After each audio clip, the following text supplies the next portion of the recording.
नमस्कार दोस्तों, स्वागत है आपका द न्यूज लॉन्चर पर।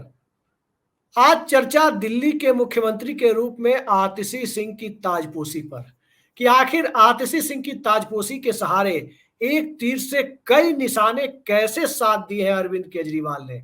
और सबसे बड़ी बात कि एक तरफ जहां योगी आदित्यनाथ बनाम नरेंद्र मोदी की सियासत भाजपा के अंदर चलने की खबरें गाहे बगाहे आती रहती हैं, उत्तर प्रदेश के मुख्यमंत्री के पद पर पीडीए के दौर में, पिछड़ा दलित अल्पसंख्यक और मंडल पॉलिटिक्स के दोबारा सर उठाने के दौर में योगी आदित्यनाथ कितने दिनों तक टिके रहेंगे। और भाजपा के एक बड़े खेमे की इच्छा, जिसे कथित तौर पर आलाकमान का भी समर्थन बताया जाता है कि योगी आदित्यनाथ को जल्द से जल्द हटा दिया जाए। तो क्या राजपूत पॉलिटिक्स में अब अरविंद केजरीवाल ने एंट्री कर दी है, आम आदमी पार्टी ने एंट्री कर दी है। दो ध्रुव इसमें बनते हुए दिखाई दे रहे हैं, एक संभावित राजनीतिक खतरा और दूसरा संभावित राजनीतिक पूंजी।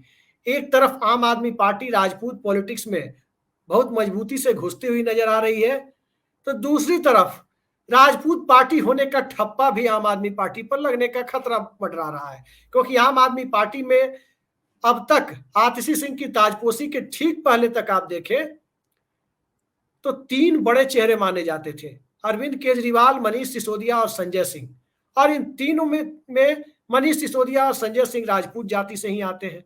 अब आतिशी सिंह की ताजपोशी हो गई।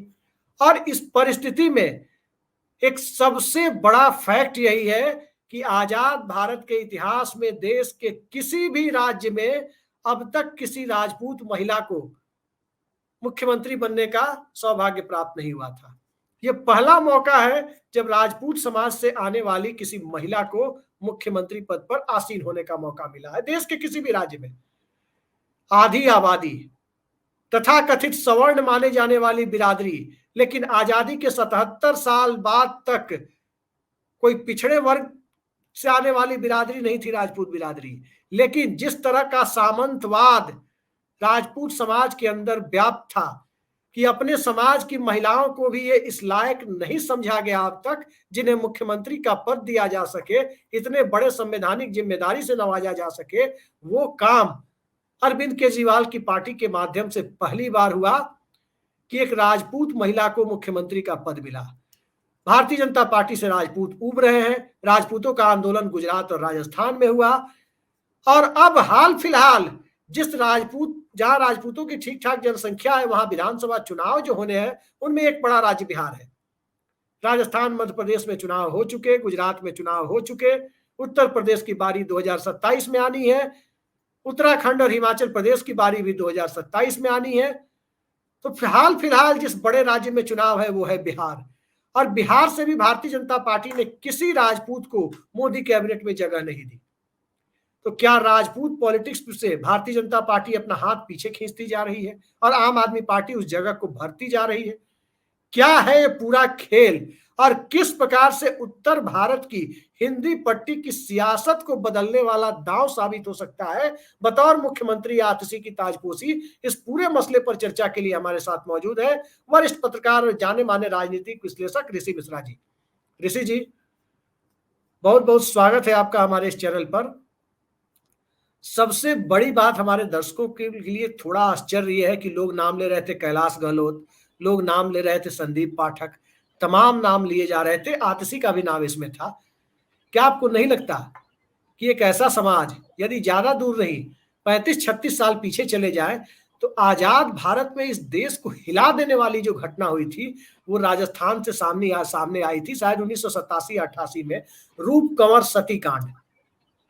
याद होगा, आपने सुना होगा रूप कंवर सती कांड के बारे में।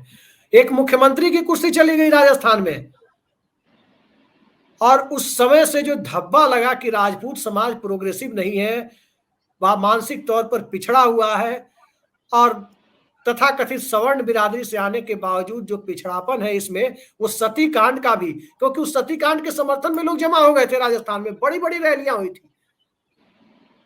तो जो एक ठप्पा लगा था कि आधी आबादी को बराबरी के हक से वंचित किया जाता है, रूढ़िवादी मान्यताएं चलती है, भारतीय जनता पार्टी भी इतना बड़ा स्टेप नहीं ले पाई। अब आज आम आदमी पार्टी ने जिस तरह से अब महिला वोट बैंक इस देश में बनता जा रहा है, और उस महिला वोट बैंक के बीच स्वाभाविक है जब बन रहा है तो सभी जातियों में बन रहा है। बिहार में नीतीश कुमार की ताकत थी अति पिछड़ा, और अति पिछड़ा हिंदू मुस्लिम, और उसमें भी महिला सबसे बड़ी ताकत है उनकी। अति पिछड़ा मुस्लिम में भी महिलाओं का समर्थन नीतीश कुमार को ठीक ठाक संख्या में मिल जाता है। और अब योगी आदित्यनाथ को भाजपा ने पोस्टर बॉय बनाने की कोशिश की, राजपूतों का पोस्टर बॉय, और योगी आदित्यनाथ की महत्वाकांक्षा से दिल्ली की टकराहट सामने आने लगी। उस परिस्थिति में आतिशी की ताजपोशी और एक राजपूतों के भीतर महिला वोट बैंक, एक प्रोग्रेसिव नेता, उससे भी आगे बढ़कर कहे दिल्ली का शिक्षा मॉडल तैयार करने वाली नेत्री मनीष सिसोदिया के साथ दिल्ली के एजुकेशन सिस्टम को बदलने का जो दावा किया जाता है, अमेरिका के अखबार तक में जो छपते हैं, इन सब के पीछे कहा जाता है कि आतिशी का दिमाग है। अब वो एक मुख्यमंत्री के तौर पर शपथ लेने जा रही है। सियासत किस तरह से बदलने वाली है, और भारतीय जनता पार्टी जो राजपूत वोटों का ठेकेदार समझी जाती है, और नरेंद्र मोदी अमित शाह की बीजेपी को अब एंटी राजपूत टैग से पिछले लोकसभा चुनाव में नवाजा जाने लगा। पश्चिमी उत्तर प्रदेश, राजस्थान, गुजरात तक जो तरह तरह के रूपाला के बयान के बाद जो परिस्थितियां हुई, अब आतिशी की ताजपोशी के बाद राजपूत पॉलिटिक्स किस दिशा में जा रही है? देखिए, जो दिल्ली में जो डेवलपमेंट हुए हैं, नए सीएम का जो चुनाव हुआ है, हालांकि उसको चुनाव नहीं कर सकते हैं, तो अरविंद केजरीवाल के का पसंद का मामला है, और करीब करीब ये हर पार्टी में होता है, सिर्फ आम आदमी पार्टी में ही नहीं, कांग्रेस में भी, भाजपा में भी। ये एक डेकोरम एक दिखाने के लिए बनाया जाता है कि विधायकों की राय ली जाएगी, विधायकों के राय के आधार पर मुख्यमंत्री का फैसला होगा। ये सब सिर्फ कहने और बोलने की बात होती है। अरविंद केजरीवाल फर्स्ट डे से ही माइंड मेकअप किए हुए थे कि आतिशी को मुख्यमंत्री बनाए, और का बड़ा हाथ बताया जाता है इसमें, और तमाम लोगों का नाम चर्चा में था। कल से थोड़ा ये कैलाश गहलोत को लेकर चर्चा अधिक हो रहा था, क्योंकि ऐसा लग रहा था कि बीजेपी के साथ पर्दे के पीछे कुछ ऐसा चर्चा था। देखिए, वो अफवाह भी हो सकता है कि बीजेपी के साथ पर्दे के पीछे इनकी अंडरस्टैंडिंग बन गई है, और यदि जाट वोटों का डिवीजन होता है तो इसका फायदा, हरियाणा में जाट वोटों का डिवीजन होता है तो इसका फायदा डायरेक्ट बीजेपी को होगा, और दिल्ली में, और उसके बदले दिल्ली में आम आदमी पार्टी को फ्री हैंड दे दी जाएगी। और दिल्ली में आप जानते भी हैं बीजेपी की क्या हालात है, 10-15 सालों में उन्होंने लीडरशिप भी डेवलप नहीं कर पाए हैं। तो देखिए, आतिशी का जो चयन हुआ है उसके कई कारण है। एक तो वो विश्वास पात्र हैं, दूसरा वो महिला है, और आधी आबादी को केजरीवाल ने टारगेट किया है।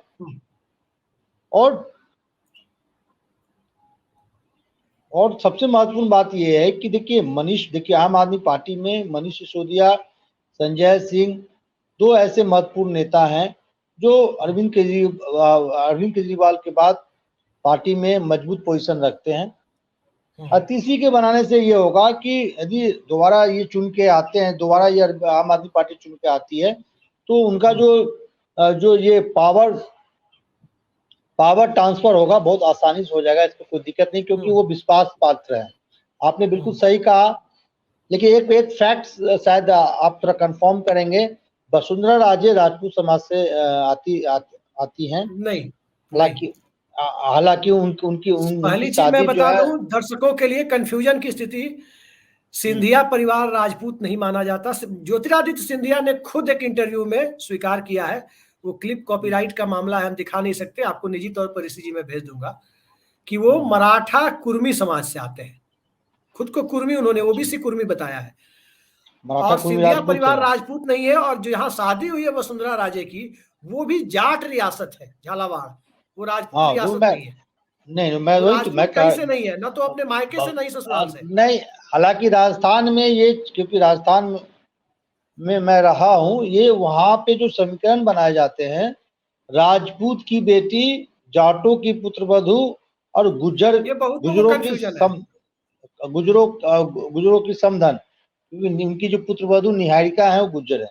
चलिए, हो सकता है, आपने बिल्कुल सही कहा, क्योंकि शिवराज सिंह चौहान है, वो कुर्मी है, हाँ, ओबीसी में आते हैं।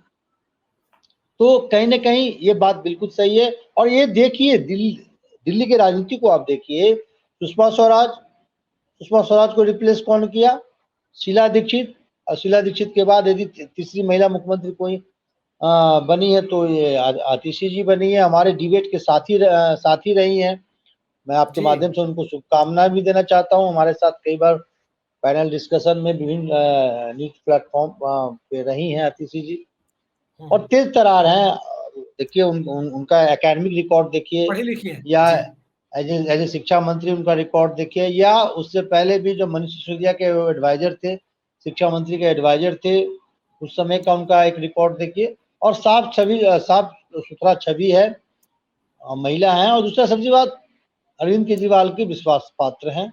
कई लोगों का नाम चल रहा था, सौरभ भारद्वाज जी का नाम चल रहा था, कैलाश गहलोत का, और क्या कहते हैं गोपाल राय का। लेकिन मैंने शुरू में ही आपसे भी कहा था कि 90% चांस ये है कि आतिशी ही मुख्यमंत्री दिल्ली की होंगी और अरविंद केजरीवाल उनके नाम पे ही सहमति रखेंगे। अब इसका फायदा कितना होता है, क्योंकि आपने बिल्कुल सही कहा, राजपूत समुदाय जो है आज यूपी में जो स्थिति बीजेपी की कमजोर हुई है, उसमें राजपूत समुदाय की नाराजगी भी है। जिस प्रकार से इनके एक मंत्री जो गुजरात से संबंध रखते हैं, रूपाला जी ने राजपूतों को एक तरह से गाली दिया था। उसके बाद आपने देखा कि पूरे हिंदुस्तान में एक प्रकार का रिएक्शन बीजेपी के विरुद्ध देखने को मिला। उसका नुकसान आपको राजस्थान में उठाना पड़ा, उसका नुकसान आपको उत्तर प्रदेश में उठाना पड़ा, उसका नुकसान आपको बिहार में उठाना पड़ा। और देखिए बीजेपी की रणनीति पे मुझे हंसी आती है, जहां आपको राजपूतों को गले लगाना चाहिए था, आप बिहार से एक भी कैबिनेट में एक भी राजपूत समुदाय को भेजा नहीं। तो ये कहीं ना कहीं मुझे लगता है कि संजय सिंह हालांकि राजपूत समुदाय से हैं, उत्तर प्रदेश से रहने वाले हैं। अब पूर्वांचल से आने वाली आतिशी जो जौनपुर के रहने वाली हैं, राजपूत समुदाय से हैं, उनको मुख्यमंत्री बनाने से मुझे लगता है कि वो उत्तर प्रदेश बिहार को भी साध पाएंगे। आप जो बात कह रहे हैं ऋषि जी, जो बात आप कह रहे हैं, मैं नाम नहीं लूंगा किस पार्टी के नेता है, जैसे ही ये खबर आई, खबर आने के ठीक पहले उन्होंने कहा कि देखिए आम आदमी पार्टी से जानकारी मिल गई है कि आतिशी ही मुख्यमंत्री बन रही है। और उन्होंने जो बात मुझसे कही वो काबिले गौर है, वो मैं एज इट इज सामने रखता हूँ, नाम नहीं लूंगा, पार्टी का भी नाम नहीं बताऊंगा। उन्होंने मुझसे कहा कि जब ये मुख्यमंत्री बन ही रही है तो आम आदमी पार्टी के पास अगर राजनीतिक अकल होगी, दिल्ली तो वो जीत रहे हैं, उनका मानना है, मैं फिर बता रहा हूं कि उनका मानना है दिल्ली वो जीत रहे हैं। वो गोपाल राय को कह रहे थे कि डिप्टी सीएम अगर आम आदमी पार्टी बना दे, आतिशी को मुख्यमंत्री मतलब राजपूत मुख्यमंत्री, भूमिहार उप मुख्यमंत्री, और बिहार में अति पिछड़ा चेहरा सामने रखकर बिहार के चुनाव में इन दोनों मुख्यमंत्री उप मुख्यमंत्री को झोंक दे तो बिहार की सियासत बदल सकते हैं लोग। केजरीवाल के पास ग्लैमर है ही, केजरीवाल सिसोदिया के पास अपना एक बड़ा नाम इस देश की राजनीति में, उनका मानना था। अब देश की राजनीति को जब आप देखिए तो हिंदी भाषी भारत में 245 सीटें हैं, लगभग 250 सीटें, जम्मू से जमशेदपुर तक और किशनगंज से जैसलमेर तक चले जाइए, ये 245 लोकसभा सीटें हैं। भाजपा की असली ताकत यही है गुजरात के अलावा। और इस ताकत के पीछे उत्तर भारत के सामाजिक समीकरणों को आप जानते हैं कि पैन इस पूरे हिंदी भाषी क्षेत्र में 2-3 कम्युनिटी डोमिनेट करती है, मसलन ठाकुर और ब्राह्मण, राजपूत और ब्राह्मण तो हर जगह है, कुछ पॉकेट में यादव डोमिनेट करते हैं और कुछ पॉकेट में जाट डोमिनेट करते हैं, कुछ पॉकेट में भूमिहार भी डोमिनेट करते हैं। यही है यहाँ का सामाजिक समीकरण मोटे तौर पर, जिसमें पूरे इलाके में कहें तो ब्राह्मण और ठाकुर का ठीक ठाक प्रेजेंस है, ब्राह्मणों और राजपूतों का। उसमें नरेंद्र मोदी की सफलता के पीछे जो कारण बताया जाता है कि नरेंद्र मोदी गैर यादव पिछड़ों को जोड़ कर लाते हैं, नॉन डोमिनेंट ओबीसी को जोड़ करके लाते हैं, और उन ओबीसी वोटों के साथ वो राजपूतों को और कुछ हद तक ब्राह्मणों को भी अपने पाले में कर लेते हैं। ब्राह्मण विकल्पहीनता के कारण और राजपूतों को हिंदू बचाने के काम में लगा दिया मोदी जी ने कि हिंदू धर्म पर भारी खतरा आ गया था तो यही लोग बचाएंगे, तो ये जिम्मा दे करके उनसे लठैती कराने लगे। तो इस परिस्थिति में मोदी जी के लठैत को केजरीवाल खींच कर तो नहीं ले जाना चाहते हैं। बिल्कुल, देखिए क्योंकि महिलाएं भी अगर चली गई तो आधा वोट चला गया। आप देखिए ना, हर जगह जो आधी आबादी का जो फैक्टर है हर जगह प्रभावी है। अब नीतीश कुमार, देखिए नीतीश कुमार को मैं बड़ा सामाजिक आधार वाला नेता नहीं मानता हूँ। जैसे लालू यादव के साथ एमवाई का बड़ा सामाजिक आधार है, एक बड़ा चंक वोटों का जो चंक है वो है, लेकिन नीतीश कुमार के साथ यदि आप कुशवाहा कुर्मी को हटा दे तो कोई बड़ा चंक नहीं है, लेकिन चंक ना हो तो वह भी आधी आबादी का चंक है। आज नीतीश कुमार बिहार में प्रासंगिक क्यों बने हुए हैं? क्योंकि आधी आबादी का सपोर्ट है उनको। उसी तरह उत्तर प्रदेश में Yogi Adityanath law and order maintain करने में सफल नहीं रहे हैं, लेकिन एक नैरेटिव बनाने में जरूर सफल हुए हैं कि योगी आदित्यनाथ है तो लॉ एंड ऑर्डर बेटर है।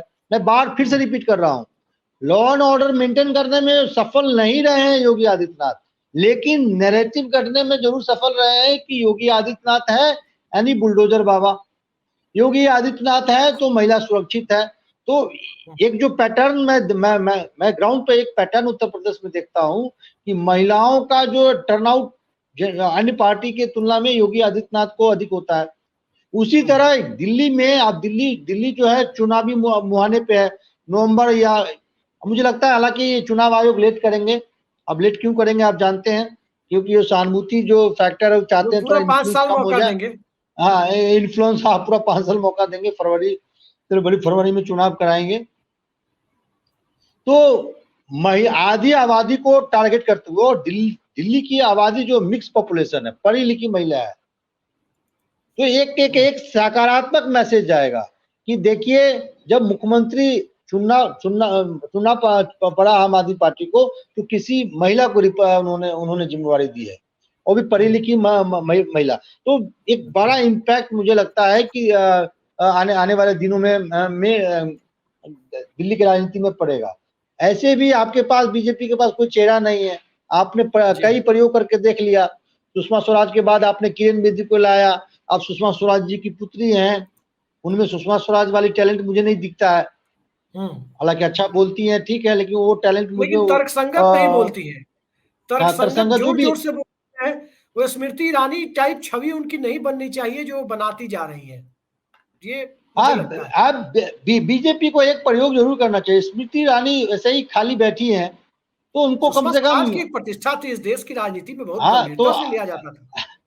स्मृति ईरानी को अतिशी के सामने खड़ा करना चाहिए। प्रदेश अध्यक्ष स्मृति ईरानी को बनाया दिल्ली में, कम से कम चुनाव। आप क्या बात कर रहे हैं? मतलब कम से कम चुनाव तो नहीं जीत पाए, लेकिन कर रहे हैं। तो ये है, तो ये आने वाले दिनों में ये मुझे लगता है कि दिल्ली का जो चुनाव है खासकर बीजेपी के लिए उतना आसान नहीं होने जा रहा है, जो बीजेपी सपने पाल रखी है दिल्ली को लेकर। जी ऋषि जी, हम बात दिल्ली की नहीं कर रहे हैं। दिल्ली के विधानसभा चुनाव में तो केजरीवाल का और उनकी सरकार या आम आदमी पार्टी का काम बोलता है, उनका नारा रहता है, उस पर हम नहीं करेंगे। जनता को जिताना होगा जिताएगी, हराना होगा हराएगी। हम उस मास्टर स्ट्रोक, उस दांव की बात कर रहे हैं जिस दांव के सहारे भारतीय जनता पार्टी के स्पेस में आम आदमी पार्टी घुसती जा रही है। अब सोचिए, पूर्वांचल की महिला है, पूर्वांचल से आने वाली महिला अगर दिल्ली की मुख्यमंत्री बन रही है, बहुत लोग सपना देखते रह गए। भारतीय जनता पार्टी के कई बड़े नेता, एक तो भोजपुरी वाले भी हैं, गाना बजाना वाले, उनको भी मुख्यमंत्री बनने का भूत चढ़ा हुआ था। रजत शर्मा की अदालत में उन्होंने कहा कि जितना केजरीवाल बिजली फ्री दे रहे हैं, पिछले चुनाव के पहले की बात है, उसका 5 गुना फ्री देंगे।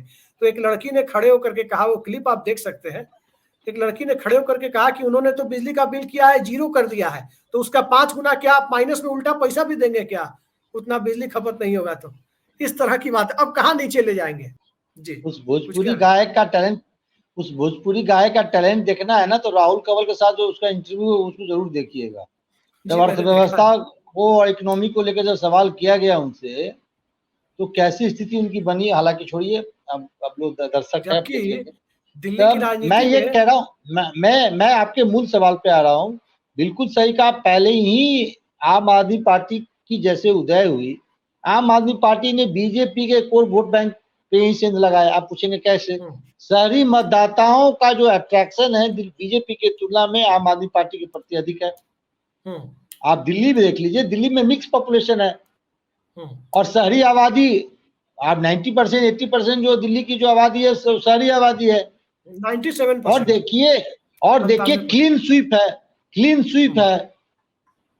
60 से अधिक सीट लाना एक तरह से क्लीन स्वीप है। 70 में से 60 से अधिक सीट लाना एक तरह से क्लीन स्वीप है, वो भी एक बार नहीं, दो बार।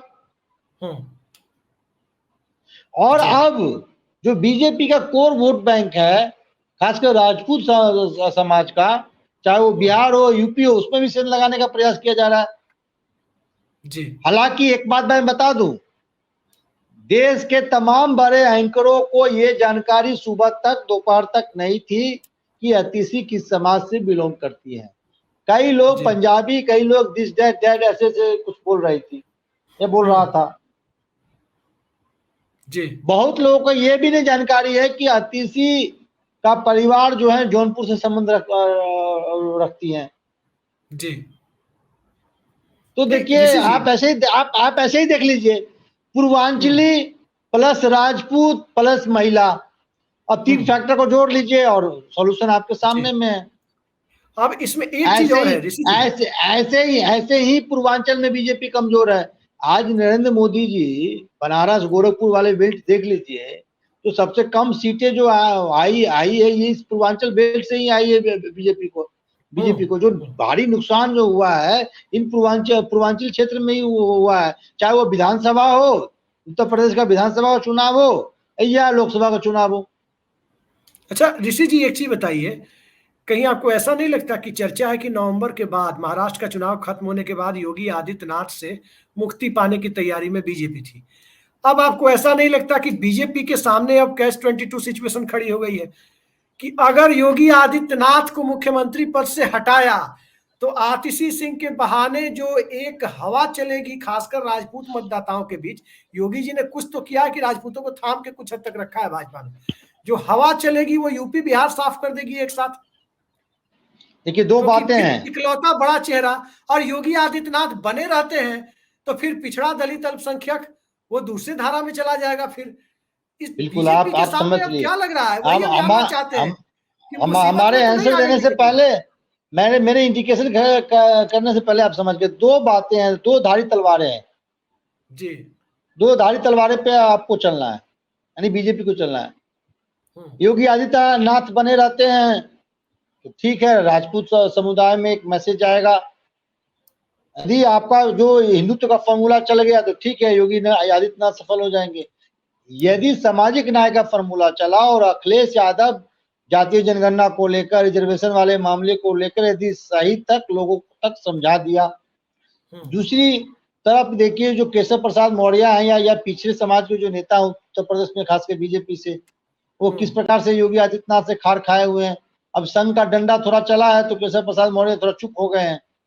अनुप्रिया पटेल का आपने कुछ दिन पहले एक पत्र जो लीक हो गया था, पब्लिक डोमेन में आ गया था रिजर्वेशन को लेकर, तो ये बीजेपी के लिए परेशानी का सबब है। इधर जाइए तो कुआं है, इधर जाइए तो खाई है। इधर आपने फिर अतिशी को बना दिया, वो भी पूर्वांचल की है, राजपूत है, महिला है। राजपूतों में एक मैसेज गया, भैया हमारे जो रहनुमा है सिर्फ एक ही पार्टी में नहीं है, और पार्टी भी हमारे लिए सोच रही है। तो वो जो इंटीग्रिटी है या मजबूती है वो थोड़ा डोलता हुआ दिखेगा। आदि राजपूत समुदाय योगी आदित्यनाथ पे ही दाव लगाएंगे तो जो मेजर चंक है 60-70% का पिछड़ा दलित का, वो आपसे खिसकते हुआ नजर आएगा। अगर बाबा हटे तो क्या होगा? मान लीजिए बाबा को भाजपा ने हटा दिया मुख्यमंत्री पद से, तब बाबा क्या होगा? को देखिए क्या आतिशी बड़ा नाम बन सकती है? देखिए बीजेपी को ये डिसाइड करना होगा कि कौन सा उसका तीर चल सकता है। उग्र हिंदुत्व का फॉर्मूला चलेगा या सामाजिक न्याय का चलेगा? उग्र हिंदुत्व का फॉर्मूला चलेगा तो फिर योगी आदित्यनाथ रहेंगे, उससे बड़ा कोई चेहरा नहीं है। ऋषि जी मैं एक छोटा उदाहरण आपके सामने रखता हूँ, एक मिनट मैं कंप्लीट कर लूं थोड़ा। आप देखिए योगी आदित्यनाथ का इतना ही उग्र हिंदुत्व का या उनका समर्थकों का इतना ही क्रेज है उनके लिए कि मोदी जी को उन्होंने एक तरह से दरकिनार कर दिया। आज जो बीजेपी की स्थिति हुई है, क्यों हुई है? अरविंद केजरीवाल जेल से बाहर निकलते हैं, कहते हैं चुनाव के बाद बाबा को हटा दिया जाएगा। तो बाबा के जो समर्थक हैं या बाबा के जो वोटर हैं, उन्होंने घर से निकला ही नहीं वोट डालने। मैं ये सवाल ऋषि जी आपसे इसलिए कर रहा हूँ, एक पुराना उदाहरण आपके सामने मैं रख रहा हूँ। वीपी सिंह की आंधी आई हुई थी इस देश में 1988 में, वो फोर्स की आंधी। और कांग्रेस पार्टी ने, राजीव गांधी ने, कांग्रेस आला कमान ने एक बड़ी गलती की। 1988 के अंत आते आते यूपी के मुख्यमंत्री, जो संयोग से वो भी राजपूत समाज के ही थे, वीर बहादुर सिंह, उनको मुख्यमंत्री पद से हटा दिया।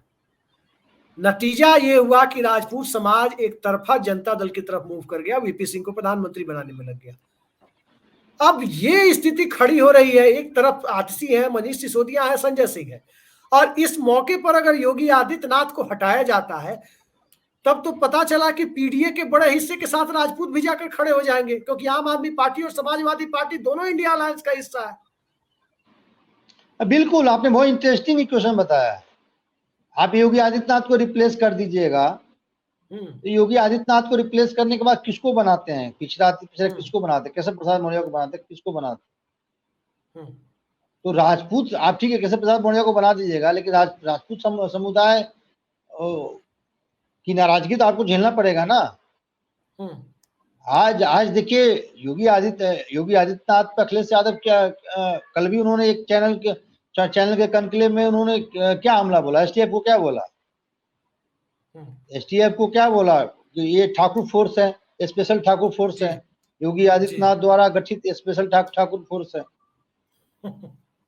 और कहीं ना कहीं ये आगे योगी आदित्यनाथ पर आरोप लगता भी है कि ठीक है, ये बाहुबलियों पे कार्रवाई कर रहे हैं, अपराधियों पे कार्रवाई कर रहे हैं, लेकिन ये भी आरोप लगता है, काउंटर में ये भी आरोप लगता है कि जो इनके समाज यानी ठाकुर समाज से आने वाले कई बाहुबली हैं, पूर्वांचल में उनको संरक्षण दिया जाता है, उनको उस प्रकार से कार्रवाई नहीं होती है जैसा अन्य लोगों पे होता है जी। तो ये देखने की स्थिति है। मैं शुरू में ही कहा, ये बीजेपी के लिए स्थिति जो है दुधारी तलवार वाली स्थिति है कि इधर गए तो खाई है, उधर गए तो कुआं है। और उसमें कैसे बैलेंस बनाते हैं ये देखने की बात है। ऊपर से योगी ये अरविंद केजरीवाल ने एक स्मार्ट मूव उन्होंने चल दिया है, एक तो महिला प्लस राजपूत समुदाय से आने वाली। राजपूत समुदाय किनके वोट हैं? बीजेपी के कोर वोट बैंक है, चाहे उत्तर प्रदेश हो, बिहार हो, मध्य प्रदेश हो या राजस्थान हो। पूरा उत्तर भारत को उन्होंने एक तरह से साधने का प्रयास किया है। तो तेज तरार तो नेता है ही अरविंद केजरीवाल जी। ऋषि जी, एक चीज ये बताइए हमको, जो थोड़ा समझना जरूरी हो जाता है। आप जो ऋषि मिश्रा बैठे हो, तो राजस्थान और बिहार, इन दो राज्यों की बात हम ना करें तो बात चर्चा अधूरी रह जाएगी। और खास करके जब आतिशी और राजपूत पॉलिटिक्स की बात हो रही है, तो मैं दावे के साथ कहता हूं कि राजस्थान और बिहार की पॉलिटिक्स को और सोसाइटी की जितनी अच्छी समझ ऋषि मिश्रा को है, इस देश में किसी सोशल साइंटिस्ट को भले ही हो सकती है, लेकिन किसी पत्रकार के अंदर, मैं खुद भी नहीं मानता कि मुझे इतनी समझ है बिहार की और राजस्थान की राजनीति की जो ऋषि मिश्रा जी को है। ऋषि जी, ये बताइए कि इन दोनों राज्यों में, राजस्थान में चुनाव दूर है, लेकिन राजस्थान के मुख्यमंत्री भी बहुत अच्छा परफॉर्म करते नहीं दिखे हैं लोकसभा चुनाव में। 25-0 वाले राज्य में 11 सीट गंवा के बैठे हुए हैं लोग। ठीक इसी तरह बिहार की स्थिति देखिए, तो बिहार में भारतीय जनता पार्टी जिस वोटों के बीच बूते कूद रही थी, उसमें राजपूत भूमिहार वोट होते हैं और अति पिछड़े वर्ग में भारतीय जनता पार्टी की एक सेंधमारी होती है, जिसको लाभार्थी कहते हैं लोग। बाकी तो वैश्य वोट तो खैर बीजेपी का एक तरह से बंधुआ है, कहा जाता है ये बंधुआ वोट है बीजेपी का, वैश्य और कास्ट वोट। तो बाकी तो ये लोग तो कूदते रहते हैं अपना, क्या नाम है, बीजेपी के लोग की राजपूत भूमिहार वोट और अति पिछड़ा में नीतीश के वोट में कुछ सेंधमारी कुछ हद तक कर दी है। सवाल ये उठता है कि अब आतिशी आ गई, आम आदमी पार्टी बिहार में सक्रिय भी होना चाहती है। नीतीश कुमार के बारे में कहा जा रहा है कि इससे अंदर खाने बड़े खुश होंगे कि अच्छा अब ठीक, क्योंकि राष्ट्रीय जनता दल के साथ इंडिया गठबंधन में रहते हुए भी आम आदमी पार्टी गठबंधन का चुनाव लड़ेगी नहीं, ये बात आप जानते हैं, ये तय है। भले सपा के साथ गठबंधन कर वो लड़ सकती है, राजद के साथ नहीं लड़ सकती वो चुनाव, क्योंकि भ्रष्टाचार के मुद्दे पर ही पार्टी का गठन हुआ है और राष्ट्रीय अध्यक्ष के पद पर राष्ट्रीय जनता दल में एक सजायाफ्ता व्यक्ति बैठे हुए हैं। तो राष्ट्रीय राजनीति में समर्थन देने के लिए बात तो हो सकती है, गठबंधन का चुनाव लड़ने के से आम आदमी पार्टी के अस्तित्व पर ही मतलब तमाम गोदी मीडिया के लोग चले जाएंगे, वो अलग ही चुनाव लड़ेगी, हो सकता है प्रशांत किशोर के साथ जाकर लड़ ले। क्या लगता है इस पूरे मूव के बाद भारतीय जनता पार्टी की राजनीतिक विकलांगता की स्थिति जो बिहार जैसे राज्य में या उत्तर प्रदेश के पूर्वांचल में या राजस्थान जैसे इलाकों में शुरू होने की संभावना दिख रही है, क्या ये स्थिति नीतीश कुमार जैसे नेताओं को, वसुंधरा राजे जैसे नेताओं को खुश करने वाली है? देखिए, आप तो पहले क्लियर करना होगा वसुंधरा राजे राजपूत हैं या नहीं ये पहले। नहीं नहीं ये तो क्यों, नहीं, ये वसुंधरा तो राजे क्लियर कहीं से देखिए। राजपूत नहीं है ना, तो मायके पक्ष से ठीक नहीं ससुराल पक्ष से, कहीं से राजपूत नहीं है। ठीक ठीक ठीक ठीक ठीक। मैंने पूरी रिसर्च की है अभी। देखिए, मैं आपके हर सवाल का जवाब दे रहा हूँ। हम्म, भजन लाल को लेकर क्या कहा जाता है राजस्थान में, ये स्लिप वाले मुख्यमंत्री हैं। यानी दिल्ली दिल्ली से जो पर्ची वाला। स्लिप मिलता है, पर्ची वाले, बिल्कुल सही कहा, सबसे अच्छा हम्म, चुना आप। पर्ची वाले मुख्यमंत्री हैं, दिल्ली से जो पर्ची मिलता है उस पर कार्रवाई एक्शन लेते हैं। हम्म, तो इनका बागडोर दिल्ली है। और ये बीजेपी की जो 14 के बाद जो राजनीति है, वो कठपुतली मुख्यमंत्री हर जगह बनाते हैं, चाहे खट्टर हो या भजन लाल हो, चाहे वो चाहे मोहन यादव हो, चाहे वो गुजरात के जो मुख्यमंत्री हैं वो हो। तो हम्म, ये जो पर्ची वाले मुख्यमंत्री हैं वो अपना प्रभाव नहीं छोड़ पाए हैं। और सबसे बड़ा इंटरेस्टिंग उनका उनका जो टेस्ट है, खासकर जो 6 हम्म, सीटों पे उपचुनाव होने जा रहे हैं राजस्थान में, तो भजन लाल का टेस्ट हो जाएगा कि वो कितने लोकप्रिय हैं, कितना उन्होंने अपना पैठ बनाया है। जहाँ तक राजपूत समाज की बात है या अग्रज समाज की बात है, चाहे बिहार हो या राजस्थान हो या उत्तर प्रदेश हो, यदि बिहार के संदर्भ में आप में से पूछे तो जो सर्वे हो रहा है उससे जो कोर वोट बीजेपी का है बहुत नाराज है।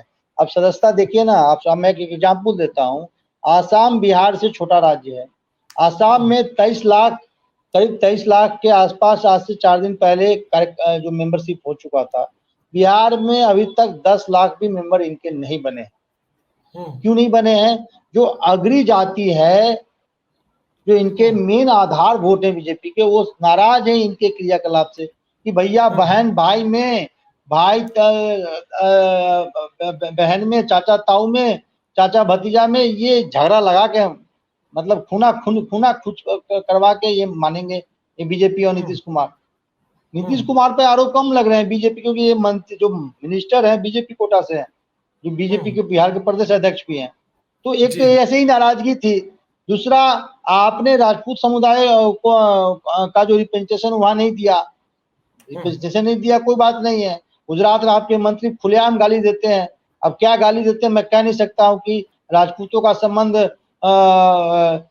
रोजी और रोटी का, रोजी और बेटी का अंग्रेजों से था। ये कौन सा बयान ये बताइए। सब अब शब्द की तो बात है, किसी भी समुदाय के बारे में किसी को हाँ, नहीं कहना तो चाहिए। बताइए, तो ये उसके बावजूद भी वो नेता माफी नहीं मांगते हैं, अमित शाह उसके बदले में माफी मांगते हैं, बताइए। हम्म, जब पूरा डैमेज हो जाता है, बताइए।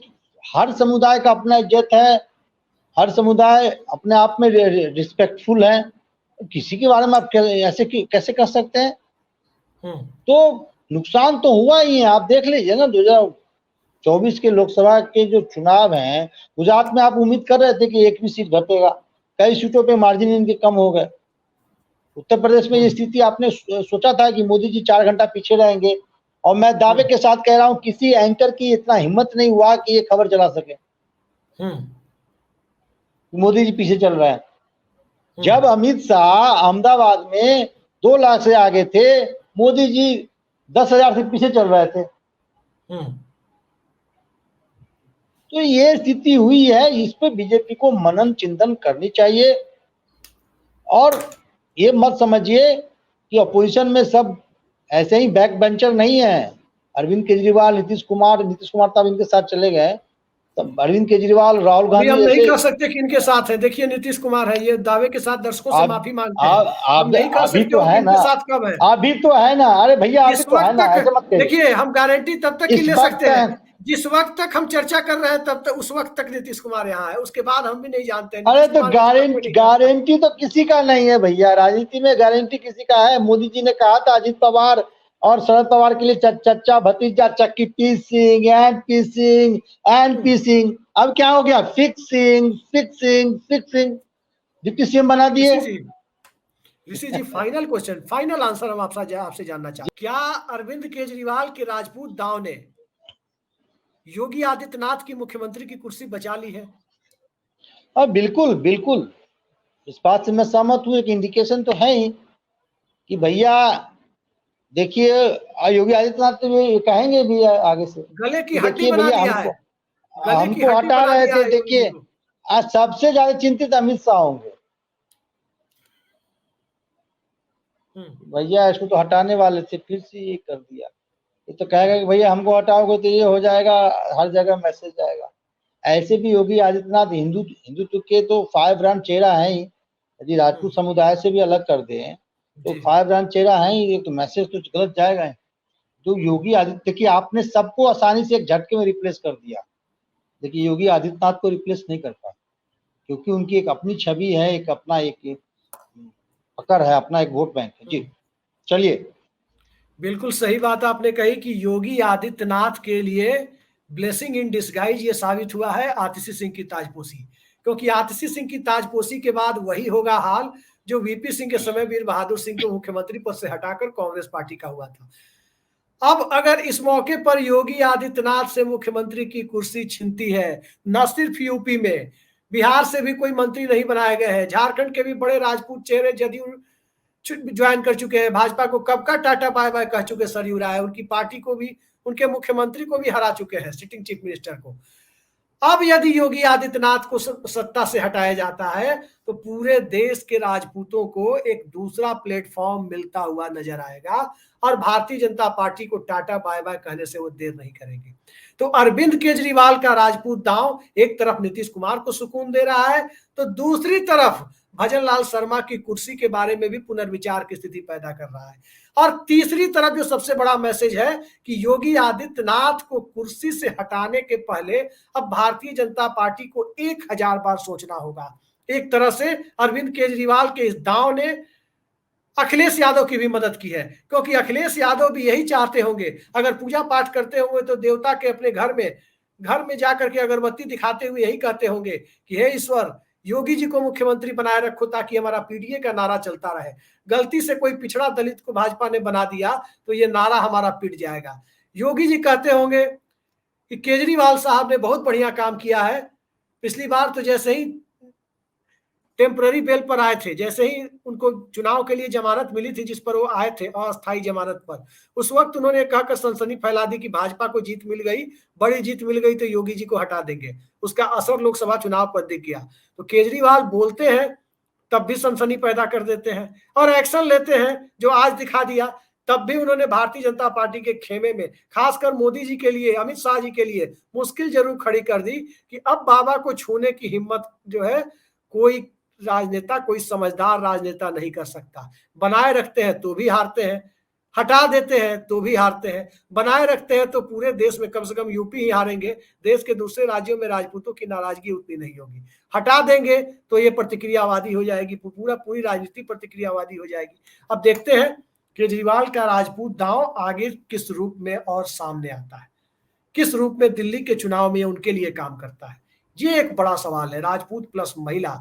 और इन सब से आगे बढ़कर इन तमाम पहलुओं को जिसकी मैंने चर्चा की, बहुत दुख के साथ कहना पड़ता है कि हिंदुस्तान में सियासत का आधार ही जाति हो गया है, लिहाजा हम पत्रकारों को बहुत मजबूरी में इसकी चर्चा करनी पड़ती है। अन्यथा सियासत का आधार तो विकास होना चाहिए, सियासत का आधार विकासवादी एजेंडा होना चाहिए, पर्यावरण होना चाहिए, छात्रों के, नौजवानों के स्वास्थ्य के, पर कैपिटा इनकम के मुद्दे होने चाहिए, किसानों के मुद्दे होने चाहिए, लेकिन वो नहीं होता।